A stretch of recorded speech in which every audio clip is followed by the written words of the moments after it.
The declaration of a state of public emergency does not mean the suspension of the rule of law. The security forces are expected and have been directed to treat citizens with respect and protect the dignity and safety of all. That promise is being fulfilled as the security forces, in collaboration with members of the judiciary, are ensuring that the streets of St. James are safe for all.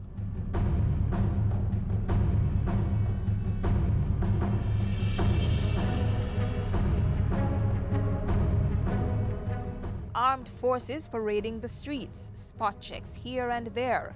Otherwise, life is normal in St. James. What's even better, since the enactment of the state of public emergency on January 18, 2018, murder has dropped in the parish.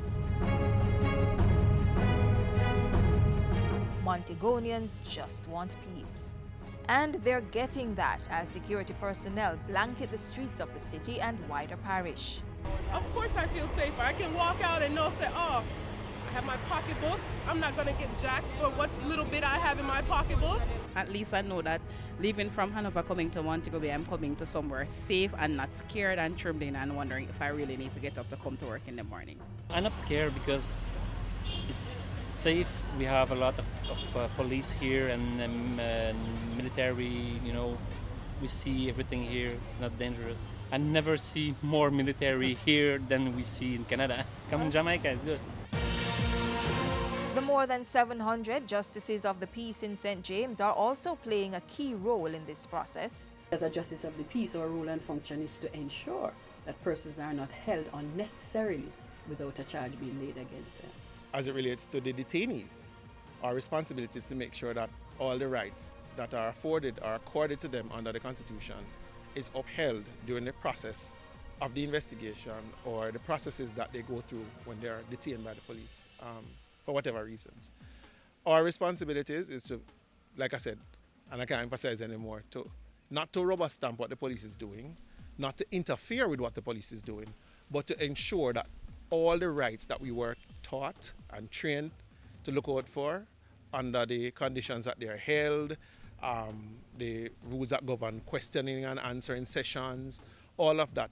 And when we see that that is not being done, we are to intervene and to stop the travesty of justice, if that is the opinion that we share.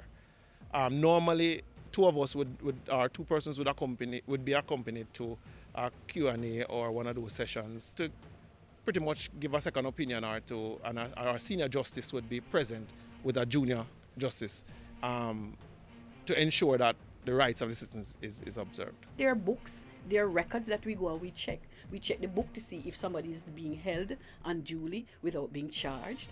We check to see if those who are on medication are getting their medication, if they're being visited by the doctor. So there are records there. We are allowed to go into those cells. We are allowed to speak to them secretly, and they're allowed to give us information that they need to give us.